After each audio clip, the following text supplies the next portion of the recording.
بسم اللہ الرحمن الرحیم۔ السلام علیکم دوستو، دنیا بھر کی خبروں میں آج آپ سنیں گے، لیکن اس سے پہلے اگر ہو سکے تو لائک، سبسکرائب اور بیل آئیکن کا بٹن ضرور دبا لیں۔ شکریہ۔ سعودی عرب کا نئی ایئر لائن شروع کرنے کا اعلان۔ چائنا پر میلی نگاہ ڈالنے والے سٹیل کی دیوار سے ٹکرائیں گے چینی صدر۔ سوشل میڈیا انسانیت کے لیے خطرہ ہے، عالمی ماہرین۔ وقت آنے پر اپنے ممکنہ جانشین کا نام سامنے لاؤں گا، روسی صدر۔ پڑھائی کے لیے پھل بیچنے والی طالبہ سے تاجر نے عام ₹1.25 میں خرید لیے۔ امریکہ کے ساتھ افغانستان میں امن کے شراکت دار ہو سکتے ہیں، وزیر اعظم عمران خان۔ تو آئیے چلتے ہیں اب خبروں کی تفصیل کی جانب۔ سعودی عرب کے ولی عہد محمد بن سلمان نے دوسری قومی ایئر لائن شروع کرنے کا اعلان کیا ہے۔ انہوں نے اس منصوبے کو سعودی معیشت میں تنوع لانے اور ملک کو آمد و رفت کا عالمی مرکز بنانے کی حکمت عملی کا حصہ قرار دیا ہے۔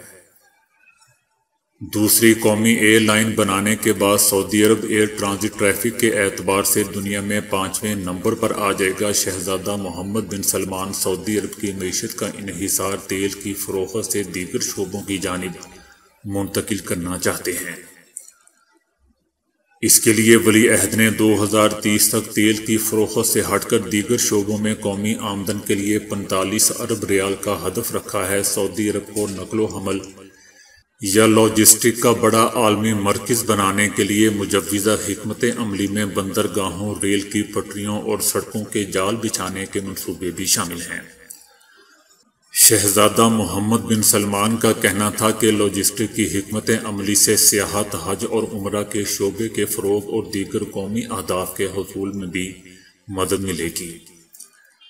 نئی ایئر لائن قائم ہونے سے سعودی عرب سے دیگر شہروں میں 250 پروازیں بڑھ جائیں گی اور اس کی کارگو کی گنجائش میں بھی 4.5 کروڑ ٹن کا اضافہ ہوگا۔ چینی صدر شی جن پنگ نے خبردار کیا ہے کہ چین کسی سے مرعوب نہیں ہوگا اور نہ ہی کسی دوسرے ملک پر ظلم کرتا ہے۔ چائنا کی جانب میلی نگاہ ڈالنے والے ممالک فولاد کی ایک بڑی دیوار سے سر ٹکرائیں گے۔ چائنا کی کمیونسٹ پارٹی کے قیام کی 100 سالہ تقریب سے خطاب کرتے ہوئے انہوں نے کہا کہ ہم کسی کو بھی چین پر دھونس جمانے، جبر کرنے یا محکوم رکھنے کی اجازت نہیں دیں گے۔ چینی صدر نے کسی بھی ملک کا نام لیے بغیر کہا کہ جو بھی اس کی جرت کرے گا وہ اپنا سر 1 ارب 4 کروڑ چینی باشندوں کی سٹیل کی دیوار سے ٹکرائے گا اور خود ہی خون آلود ہوگا۔ تقریب میں شریک 70,000 کمیونسٹ پارٹی کی سینئر قیادت اور ارکان نے صدر کی تقریر کا پرجوش انداز میں جواب دیا۔ چینی صدر کی تقریر کے دوران فوجی جیٹ طیاروں نے فضائی کرتب بھی دکھائے، توپوں کی سلامی پیش کی گئی اور محب وطن نغمے چلائے گئے۔ شی جن پنگ نے کہا کہ چائنا کی ترقی میں کمیونسٹ پارٹی کا مرکزی کردار رہا ہے اور اسے لوگوں سے الگ کرنے کی کوشش ناکام ہوگی۔ انہوں نے کہا کہ صرف سوشلزم ہی چائنا کو بچا سکتا ہے اور صرف چینی خصوصیات کے حامل سوشلزم ہی چائنا کو ترقی دے سکتے ہیں۔ چینی صدر نے کہا کہ چائنا تائیوان کو اپنے سے ملانے کا غیر متنازل عزم رکھتا ہے اور کسی کو بھی چینی عوام کی قومی خود مختاری اور علاقائی سالمیت کے عزم، خواہش اور قابلیت سے متعلق کسی بھی غلط فہمی میں نہیں رہنا چاہیے۔ مختلف ممالک سے تعلق رکھنے والے کئی سائنسدانوں کے ایک گروپ نے اپنے مشترکہ تحقیقی آرٹیکل میں خبردار کیا ہے کہ اگر سوشل میڈیا پر انسانوں کے اجتماعی طرز عمل اور سوچ میں تبدیلی کو نہ سمجھا گیا تو یہ ٹیکنالوجی پوری انسانیت اور انسانی تہذیب کو تباہ کر کے رکھ دے گی۔ معتبر on line magazine proceeding of the national academy of sciences کے تازہ شمارے میں شائع ہونے والی اس رپورٹ کے 17 مصنفین مختلف سائنسی موضوعات کے ماہر ہیں، جن کا تعلق حیاتیات، نفسیات، اعصابیات اور ماحولیات سمیت کئی شعبوں سے ہے۔ ماہرین نے اپنے تمام نکات کو مجموعی طور پر کرائسس ڈسپلن کا عنوان دیتے ہوئے زور دیا ہے کہ انٹرنیٹ اور سوشل میڈیا کی بدولت انسانوں کے باہمی رابطے نہ صرف بہت بڑھ چکے ہیں بلکہ ان کی پیچیدگی بھی ماضی میں انسانی سماج کی نسبت کئی گنا زیادہ ہو چکی ہے۔ ہمیں ڈر ہے کہ اگر وسیع تر انسانی پیمانے پر ٹیکنالوجی کے اثرات نہ سمجھے گئے تو ہم آنے والے برسوں میں کسی غیر ارادی اور غیر متوقع تباہی کا شکار بھی ہو سکتے ہیں۔ اس آرٹیکل میں دوستو ماہرین نے خبردار کیا ہے کہ آج ہم انسانوں کے اجتماعی طرز عمل پر ٹیکنالوجی کے اثرات سمجھنے سے قاصر ہیں، جس کا نتیجہ نہ صرف جمہوری بلکہ سائنسی ترقی میں رکاوٹوں کی صورت میں ظاہر ہو رہا ہے۔ انہوں نے کرونا وبا کی عالمی وبا میں غلط اور بے بنیاد خبروں کے وسیع تر پھیلاؤ اور اس پھیلاؤ سے برآمد ہونے والے سنگین رزلٹ کو اس امر کی تازہ ترین مثال کے طور پر پیش کیا۔ اس کے علاوہ انتخابات میں سوشل میڈیا سے پھیلائی جانے والی افواہوں کے اثرات بھی اسی بڑے اور پیچیدہ مسئلے کا ایک حصہ ہے۔ مستقبل میں بھی ہم جدید ٹیکنالوجی سے پیدا ہونے والے ایسے ہی غیر ارادی، غیر متوقع اور منفی نتائج کا بڑے پیمانے پر سامنا کر سکتے ہیں، جن میں انتخابی دھاندلی کے ساتھ ساتھ بیماری، پرتشدد، انتہا پسندی، خشک سالی اور جنگی حالات تک شامل ہو سکتے ہیں۔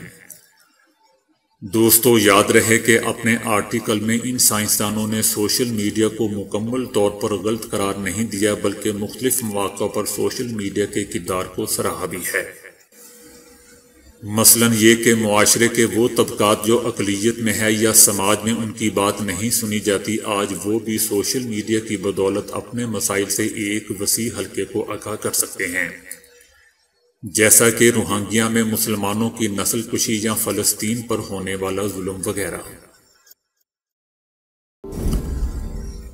روس کے صدر پیوٹن نے بدھ کو روسی عوام کے نام اپنے پیغام میں کہا ہے کہ وقت آنے پر وہ اپنے ممکنہ جانشین کا اعلان کریں گے، لیکن ان کے بعد ملک کی قیادت کون کرے گا، اس کا حتمی فیصلہ ووٹرز کو ہی کرنا ہے۔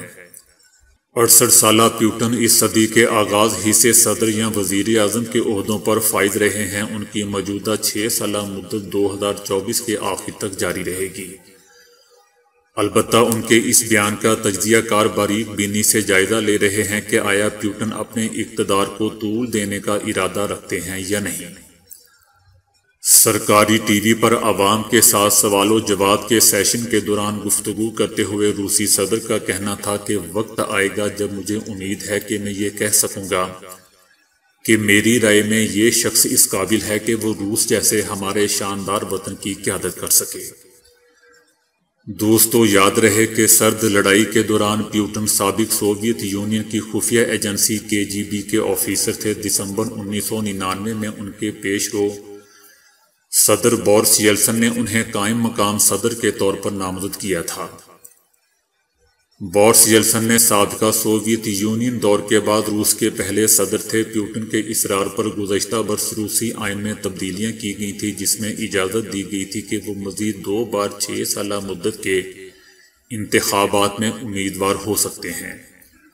مغرب کے ساتھ انتہائی کشیدہ تعلقات کے دوران روس ان دنوں ایک نازک سیاسی دور سے گزر رہا ہے۔ روس کی تیل پر انحصار کرنے والی معیشت وبا کی وجہ سے متاثر ہے، جبکہ ملک میں مہنگائی کی شکایات بھی عام ہے، جبکہ روسی کرنسی ربل بھی کمزور ہو چکی ہے، لہذا ووٹرز کے لیے یہ انتہائی حساس معاملات ہیں۔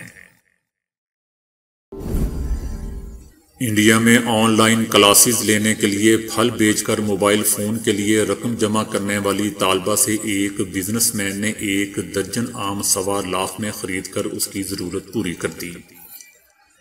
جھارکھنڈ کے علاقے جمشید پور میں 11 سالہ طالبہ کو آن لائن کلاسز لینے کے لیے اسمارٹ فون موبائل کی ضرورت تھی، تاہم والدین موبائل فون خریدنے کی استطاعت نہیں رکھتے تھے، جس پر بچی نے پھل بیچ کر اپنی ضرورت پوری کرنے کی کوشش کی۔ طالبہ پھل تو فروخت کرنے لگی، تاہم اس سے ہونے والی آمدنی گھر کے راشن میں صرف ہونے لگی، جس سے بچی کو تعلیم جاری نہ رکھنے کا خدشہ پیدا ہو گیا۔ طالبہ کی یہ کہانی ایک صحافی نے سوشل میڈیا پر وائرل کر دی، جسے ممبئی کے ایک بزنس مین نے پڑھا۔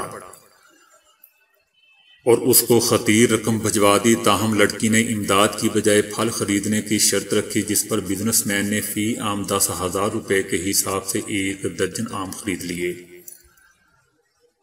اس کی والدہ نے بزنس مین کا شکریہ ادا کرتے ہوئے کہا کہ اس 1,20,000 روپے سے وہ اپنی بیٹی کے لیے اسمارٹ فون اور دیگر تعلیمی مواد خریدیں گی۔ وزیر اعظم عمران خان نے کہا ہے کہ امریکہ کے ساتھ ہم افغانستان میں امن کے شراکت دار ہو سکتے ہیں، لیکن تنازعات میں ساتھ نہیں دے سکتے، اور جب تک بھارت 5 اگست 2019 کے اقدام کو واپس نہیں لے گا، بھارت کے ساتھ سفارتی تعلقات بھی بحال نہیں ہوں گے۔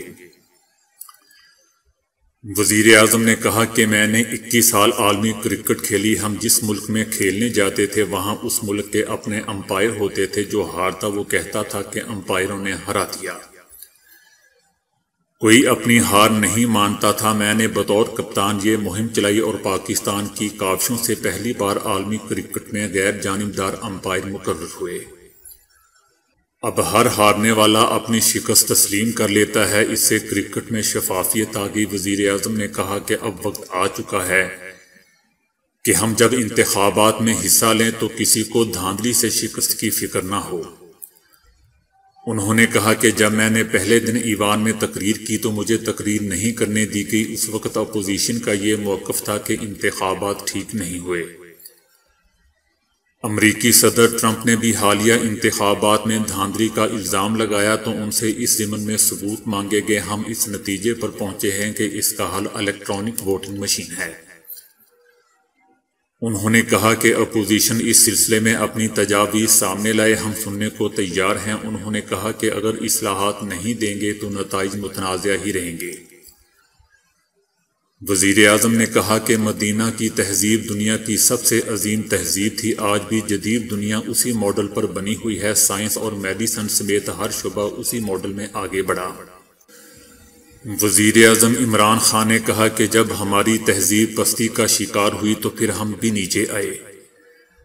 وزیر اعظم کا کہنا تھا کہ وہ متحدہ عرب امارات، سعودی عرب اور چائنا کے شکر گزار ہیں کہ انہوں نے پاکستان کو ڈیفالٹر ہونے سے بچا لیا۔ وزیر اعظم نے کہا کہ مدینہ کی ریاست کی ابتدا میں مسلمان بہت غریب تھے۔ نبی کریم صلی اللہ علیہ وآلہ وسلم نے آغاز ہی میں کہا کہ معاشی طور پر کمزور طبقے کی ذمہ داری ریاست کی ہوگی۔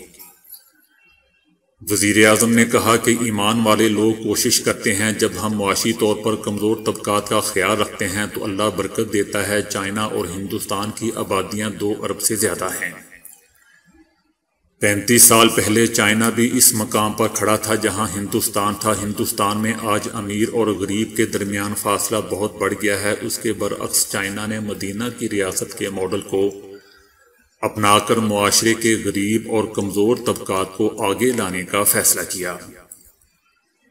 چائنا نے 70 کروڑ لوگوں کو غربت سے نکالا، جو کہ ایک بہت بڑی کامیابی ہے۔ چائنا ان اقدامات کی بدولت معاشی سپر پاور بن گیا۔ اس کے برعکس ہندوستان نے یہ اقدامات نہیں کیے، جس کی وجہ سے وہاں غربت بڑھی۔ وزیر اعظم نے کہا کہ محمد عبیدہ بہت بڑے مسلمان اسکالر تھے۔ جب وہ یورپ سے مصر واپس آئے تو انہوں نے کہا کہ مصر میں مسلمان تو زیادہ ہیں لیکن اسلام کم ہے۔ اس کے برعکس یورپ میں مسلمان نظر نہیں آتے لیکن اسلام نظر آ رہا ہے۔ وزیر اعظم نے کہا کہ اس کی وجہ یہ ہے کہ جو بھی اسلام کے اصولوں پر چلے گا وہ کامیاب ہوگا۔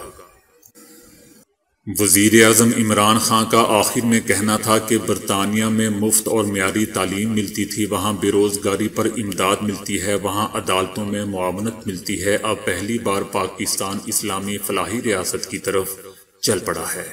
تو دوستو آج کے لیے اتنا ہی۔ ویڈیو کو لائک اور شیئر کرنے کا بہت بہت شکریہ۔